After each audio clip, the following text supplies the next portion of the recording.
दोस्तों, कैसे हैं आप सभी। आप सभी का ही हार्दिक स्वागत और हार्दिक अभिनंदन करती हूँ मैं प्रीति मंड्या, इंडिया के सबसे पहले पॉकेट फ्रेंडली चैनल और ऐप पॉकेट पढ़ाई पर। दोस्तों, आज हम आगे बढ़ेंगे एंड इंग्लिश एनटीए पेपर 2 के तहत जो यूनिट नंबर 8 है लिटरेरी क्रिटिसिज्म, उसमें नेक्स्ट हम क्रिटिक आज लेंगे जिनका नाम है फिलिप सिडनी, और उनका जो भी क्रिटिसिज्म है उसे अच्छे से पढ़ेंगे। तो दोस्तों, ये फिलिप सिडनी का एक फ़ोटो है, एग्जैक्ट फ़ोटो नहीं है, एज अ पेंटिंग ये फ़ोटो उनका मौजूद है। और मैं चाहती हूँ और मैं हमेशा कहती हूँ कि जो भी पीएमईएंस हैं, जो भी प्रीति मंड्याल के स्टूडेंट हैं, वो सिर्फ पॉपुलर राइटर के फ़ोटो भी नहीं देखेंगे, बल्कि जो भी फ़ोटो अवेलेबल करा सकती हूँ मैं आपको, सभी क्रिटिक और सभी राइटर के, वो आपको देखने को मिलेंगे। तो फिलिप सिडनी सुना तो बहुत होगा उनके बारे में, ये उनका फ़ोटो है जानी। तो आइए देखते हैं, काफ़ी डिसेंट से इनकी पर्सनैलिटी लग रही है, शांत सी। तो इन्होंने क्या क्रिटिसिज्म दिया है, क्या क्या कहा है।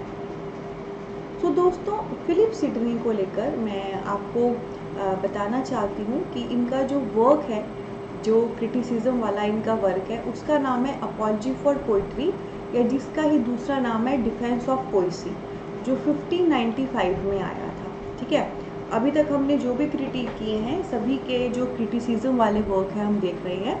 तो फिलिप सिडनी का जो क्रिटिसिज्म वाला वर्क है, that is apology for poetry, या जिसका दूसरा नेम क्या है, डिफेंस ऑफ पोइसी, जो कब आया है 1595, 1595 में। इसके अलावा दोस्तों, खास बात क्या है, ये वर्क फिलिप सिडनी ने ऐसे ही नहीं लिखा था। पहले जो स्टीफन गॉसन है, उनका वर्क आया था एक स्कूल ऑफ एब्यूज़। ठीक है, स्टीफन गॉसन हमारे राइटर हैं, उनका वर्क आया था स्कूल ऑफ एब्यूज़। तो एब्यूज़ हो गया काइंड ऑफ गाली।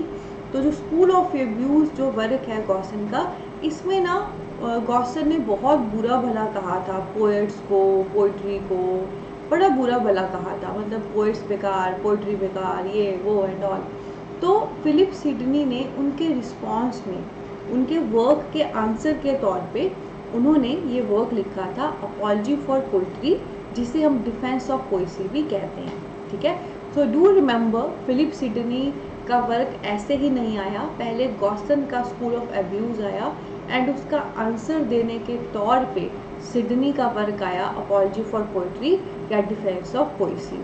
गॉसन ने अपने स्कूल ऑफ एब्यूज़ में पोएट्स और पोइट्री को बुरा भला कहा था, और फिलिप सिडनी ने अपने वर्क अपॉलजी फॉर पोइट्री या डिफेंस ऑफ पोइसी, जो 1595 में आया है, उस पर उन्होंने बेसिकली पोएट्स की साइड ली थी, पोइट्री की अच्छाई बताई थी। तो आइए बारी बारी से अब हम क्या करेंगे, जो गॉसन ने आरोप लगाए हैं, जो उसकी कंटेंशंस हैं पोएट्स को लेकर, पोइट्री को लेकर, या जो भी उसने कहा है वो भी हम देखेंगे, और बदले में फिलिप सिडनी ने क्या अपने इस बुक अपॉलजी फॉर पोइट्री में दिया है वो भी देखेंगे। तो अब हम सबसे पहले देखेंगे स्टीफन गॉसन की कंटेंशन, यानी कि उसके आरोप जो उसने अपने वर्क स्कूल ऑफ एब्यूज़ में लगाए हैं। तो सबसे पहला उन्होंने कहा था point, man can employ his time in something better than poetry. मतलब सीधे सीधे गॉसन ने कह दिया कि आदमी अपना टाइम कहीं और यूज़ कर सकता है पोइट्री के अलावा, यानी कि पोइट्री तो बेकार चीज़ है, इसमें अगर आप टाइम लगा रहे हो तो आप अपना टाइम वेस्ट कर रहे हो। दूसरा उसने जो पॉइंट कहा था, पोइट्री इज़ मदर ऑफ लाई, जो पोइट्री है वो सब झूठों की मम्मी है, यानी कि पोइट्री में कुछ भी सच नहीं होता, सब कुछ झूठ होता है, झूठी बातों को ही हम हाईलाइट करते हैं और कविता लिख देते हैं। अगला इसने कहा, it is nurse of abuse, ये बेसिकली पोइट्री एब्यूज़ की नर्स है, यानी कि गाली गलोच इसमें मौजूद है, इसमें सब कुछ बेकार है, इसमें एब्यूजिव लैंग्वेज यूज़ होती है, ये सही नहीं है। और आगे एक और बात भी है, he also said Plato was right in dissuading people away from poetry. तो जो प्लेटो है, जो सबसे पहला क्रिटिक मैंने इसमें आपको पढ़ाया था, इफ़ यू डू रिमेंबर, मैंने कहा था प्लेटो के अकॉर्डिंग पोइट्री की थी थल्ले थल्ले। प्लेटो पोइट्री के साथ एग्री नहीं करता था, जस्टिफाई नहीं कर सकता था, प्लेटो को पोइट्री पसंद नहीं थी। तो यहाँ पर गॉसन ने ये भी कहा, भाई जो प्लेटो कहता था पोइट्री बेकार है और वो बिल्कुल सही कहता है, he is true at his place.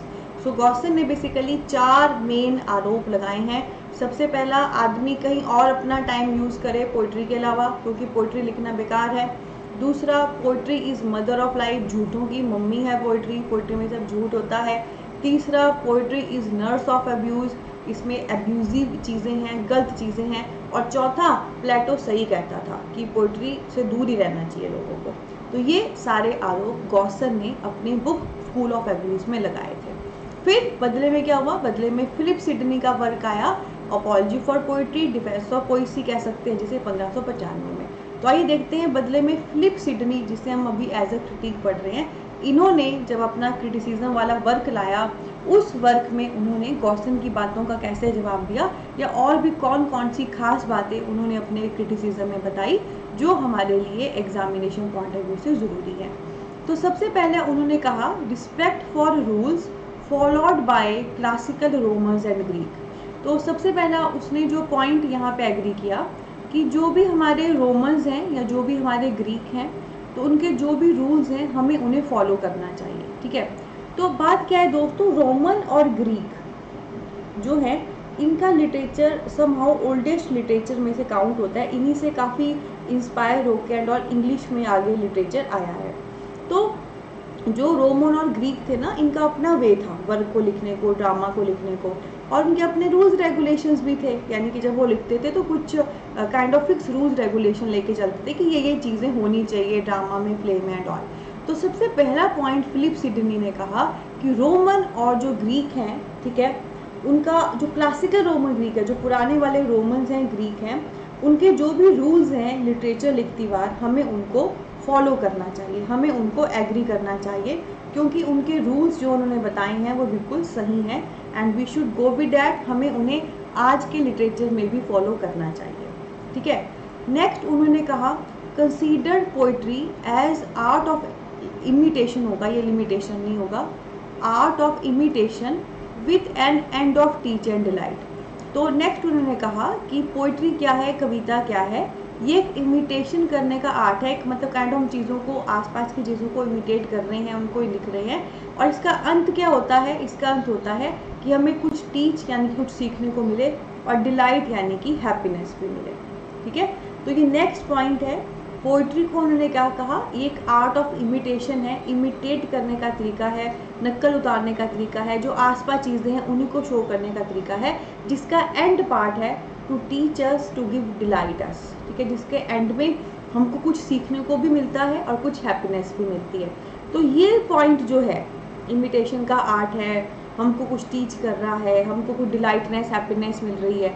तो दोस्तों ये पॉइंट डायरेक्ट जो ऊपर गॉसन ने आरोप लगाए हैं उनके अगेंस्ट है, क्योंकि उसने तो क्या कहा था, लाइज हैं उसमें, अब्यूजिव है और फालतू चीज़ है, इसकी जगह इंसान कहीं और टाइम यूज़ करे। ठीक है, पर इसके according poetry is a good thing, it teaches us, it give delight means happiness to us, और it is basically art of imitation. वो तो है ही है, जो आसपास आप देखोगे वही आप पोइट्री में डालोगे।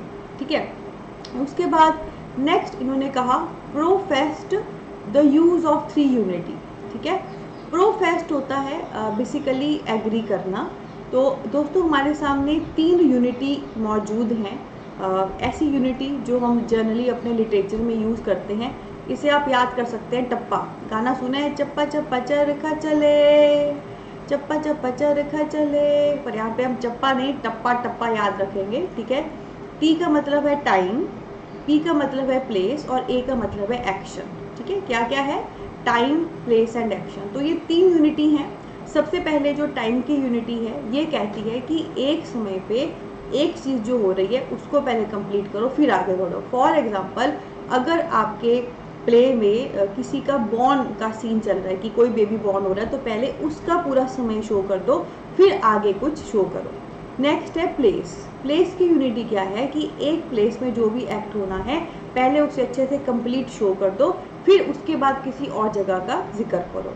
और तीसरा है एक्शन, यानी कि एक समय पे जो भी एक्शन, जो भी एक्टिविटी हो रही है पहले उसको कंप्लीट कर दो फिर आगे बढ़ो। ठीक है, तो सिंपल सी बात है, टप्पा, time, place and action. T में आपको समय, एक समय पे होने वाली एक्टिविटी को फिनिश करना है, फिर अगले समय की एक्टिविटी पकड़नी है। प्लेस में आपको एक प्लेस पे जो भी हो रहा है उसको कंप्लीट शो करना है, फिर दूसरे प्लेस की एक्टिविटी पकड़नी है, और एक्शन में एक एक्शन जो हो रहा है, एक एक्टिविटी जो हो रही है उसको कंप्लीट करना है, फिर आगे बढ़ना है।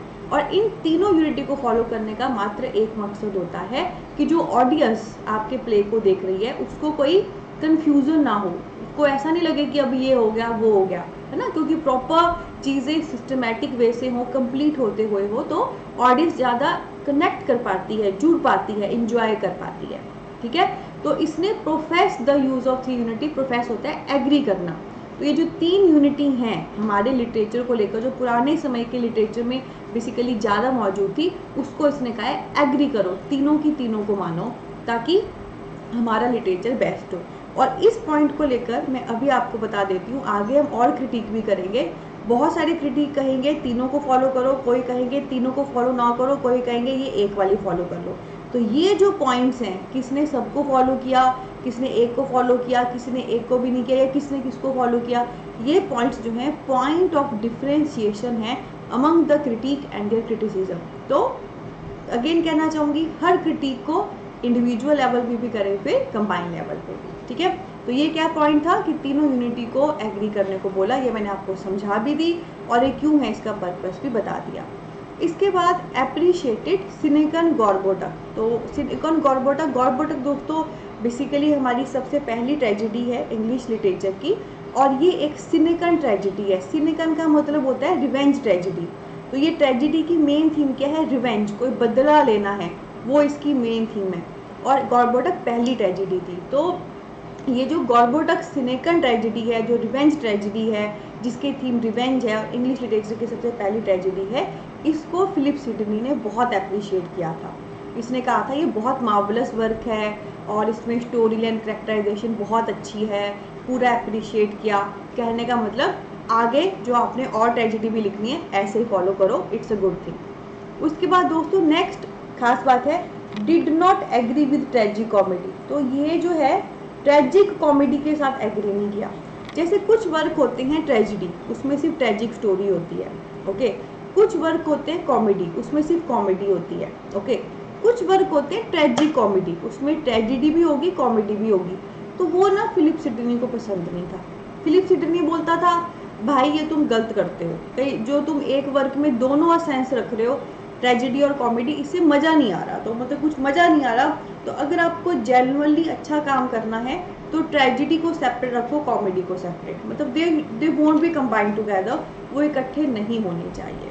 ठीक है, उसके बाद last but not the least point is advocated the use of classical metre. साथ में उसने ये भी कहा जब कभी आपने मीटर यूज़ करने हैं, मीटर जिससे एक रिदम आती है, वर्ड्स बनती है, तो वो हमेशा आप क्लासिकल का जो वे है उसको यूज़ करो। एडवोकेट होता है उसका पक्ष लेना, मतलब जब कभी आप कोई पोइट्री लिख रहे हो, पोइट्री में आपको रिदम चाहिए, वर्ड्स चाहिए, जो मीटर की वजह से आती है, तो जो classical way of metre use है, जो पुराने समय पे जो मीटर यूज़ करते हैं रिदम के लिए, वो आप यूज़ करें, उससे आपका काम बेहतरीन होगा। ठीक है, तो ये सारे पॉइंट फिलिप सिडनी ने कहे। पहला, रोमन और ग्रीक के जो लिटरेचर लिखने का तरीका है सही है, हमें उसे फॉलो करना चाहिए। दूसरा, पोइट्री एक इमिटेशन का आर्ट है जो हमें टीच भी करती है, हमें डिलाइट भी देती है। तीसरा, जो तीनों यूनिटी है, टप्पा, टाइम, प्लेस एंड एक्शन, हमें उसे फॉलो करना चाहिए। चौथा, जो सबसे पहली ट्रेजेडी है गॉर्बोटक, जो कि एक सिनेकन यानी कि रिवेंज ट्रेजेडी है, उसको इसने अप्रिशिएट कहा हमें इसे as a role model use करना चाहिए।